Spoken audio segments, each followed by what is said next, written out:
This video series will form part of the cultural background for the website thewaythetruthandthelife.net. It is August 24th, 2010, and I just read where the French president declared war on Al-Qaeda. French President Nicolas Sarkozy confirmed the death of a French hostage held by Al-Qaeda's North African wing. Sarkozy promises punishment for the killers of Miguel Yumanu. France confirms Al-Qaeda's North Africa wing has killed a French hostage. President Nicolas Sarkozy delivered a live television broadcast condemning the killing. I condemn this barbaric act, this monstrous act, resulting in the killing of an innocent person. The hostage, Michel Germano, was kidnapped by Al-Qaeda in the Islamic Maghreb in April in Niger and was held for over 3 months before his death. Sarkozy vowed to punish those responsible.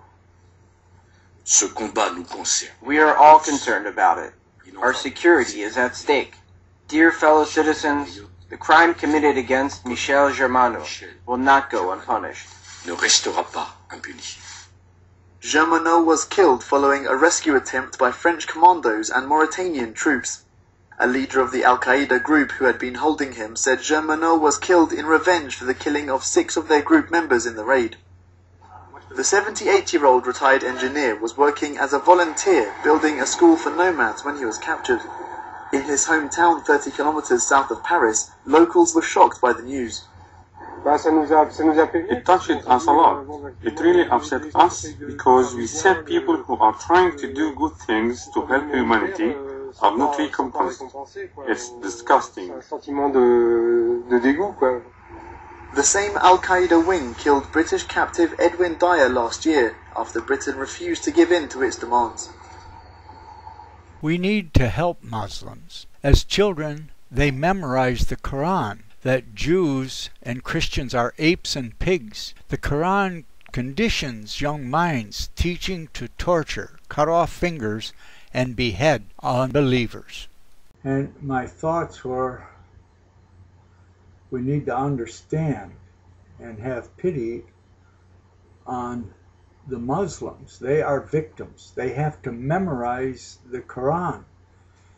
And we need to understand the Quran and what that they are hypnotically conditioned to follow, and the background of it, and why they can get caught so easy. The basic background is that Mohammad made Jesus not the Christ. He was against Jesus as the Christ. He just said he was another prophet. And Mohammed thought that the Jews and the Christians would follow him. He had spent about 25 years working with camels and going with his uncle at a very young age to Syria and learning things of the Bible. Even though he couldn't read or write, he talked to priests and rabbis. After his first wife died, who was a wealthy widow, he had worked for her husband, who was a trader, traded goods and was wealthy. And he seemed to be a faithful husband, 25 years until she died. But he had already made himself a prophet and was praying towards Jerusalem. He had heard about the Abraham having the son by an Arab slave, and that the Arabs came from Abraham, that they were part of those special people, is the track that he went on. And as I say, as he made himself a prophet, he prayed towards Jerusalem, that for something like 13 years, from 610 to 623. He was born in 570. And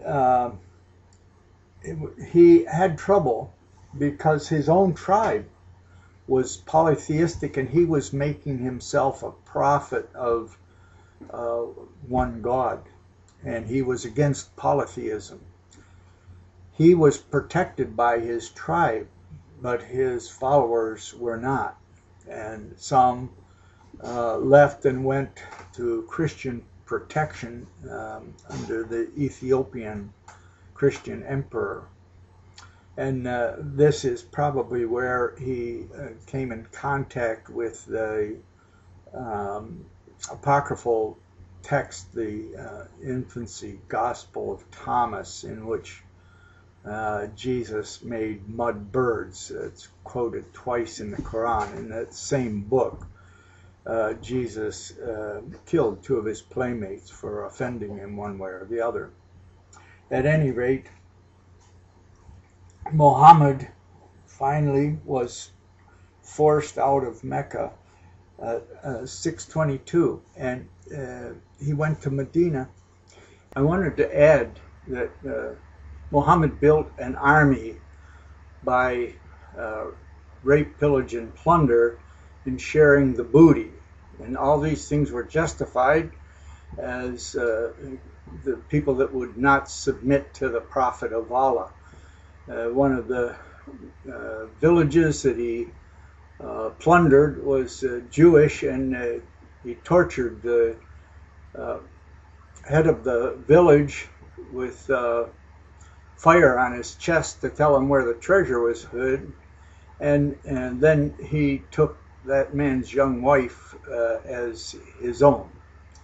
And he stopped praying towards Jerusalem sometime shortly afterwards, and prayed towards Mecca.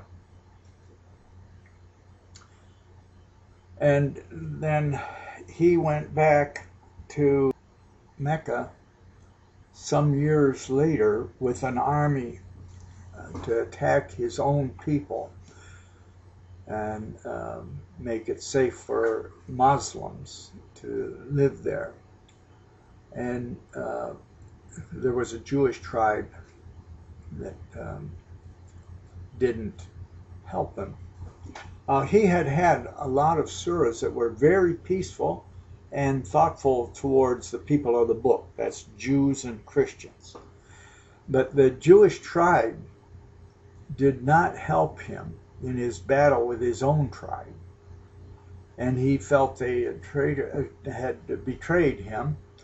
So after defeating his own tribe, he commissioned the beheading of the, and it appears that he personally beheaded the men of that Jewish tribe, and the women and children were taken as slaves. But he had a surah about that time, surah number 2, in which he abrogated anything that was earlier. And I will present that surah and then show one of the hateful surahs that came afterwards. The Muslims are forced to memorize the hate for Jews and Christians. And I now understand why my university friends, I used to study in the library, my degree in mathematics and physics, and some of the Muslim friends would come to get help with their homework, and I invited them to my home, and they said, well, you know, we're Muslim. And I asked, well, what do you do? They said, well, we pray 5 times a day, and I saw nothing wrong with that. I didn't understand why they were apprehensive about being my friend. And so I invited them to my home, and I asked to see their home. They were very apprehensive about this. But now I understand why. Here they were taught to memorize hate for Christians and Jews and non-believers, even that they had to pay or be killed. And this is where Sarkozy comes from in declaring war on Al-Qaeda. And all they're doing is following the Koran. We have to have pity on these Muslims and help them see what an evil is left in there, being indoctrinated into this murderous dogma of a totalitarian theocracy set up by someone that was against Christ and leftist heritage and called it peaceful. The peaceful surahs were before Surah number 2, by and large, and after Surah number 2, the hateful surah like Surah 9 abrogates everything else. And I'll present both Surah 2 and Surah 9.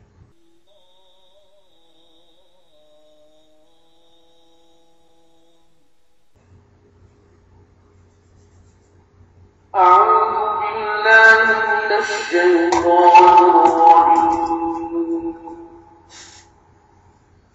يا أيها الذين آمنوا لا تقولوا راعنا وقولوا انظرنا واسمعوا وللكافرين عذاب أليم ما يود الذين كفروا من أهل الكتاب ولا المشركين أن ينزل عليكم من خير من ربكم والله يختص برحمته من يشاء والله ذو الفضل العظيم ما ننسخ من آية أو ننسها نأت بخير منها أو مثلها ألم تعلم أن الله على كل شيء قدير.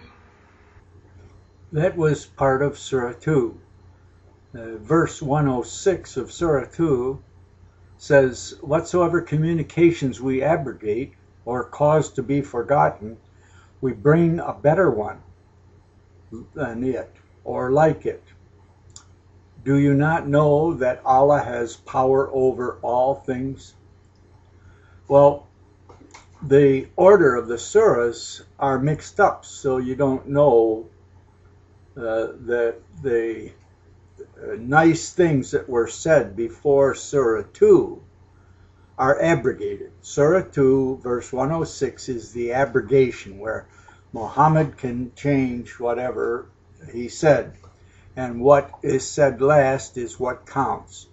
Every imam knows that, but it's not known to the initiates, and children can't know anything about that. They have to memorize the Quran before they have any insight into what's going on. And that was when Muhammad changed from praying towards the Temple Mount in Jerusalem and started praying towards Medina, or Mecca, pardon me. That he had given up on making the Jews the center and Jerusalem the center. He had believed that the Jews would come to serve him. He had actually, as we said, been involved in personally beheading something in the order of 600 of the tribe in Medina. This ends part 1. We talked about the murder of a French volunteer. We talked about children being required to memorize the Quran. We talked about Muhammad thinking that Jews and Christians would follow him as the last prophet. He said that Jesus is not the Christ, just a prophet. After Jews did not help him, he murdered about 600 and spoke Surah 2, abrogation.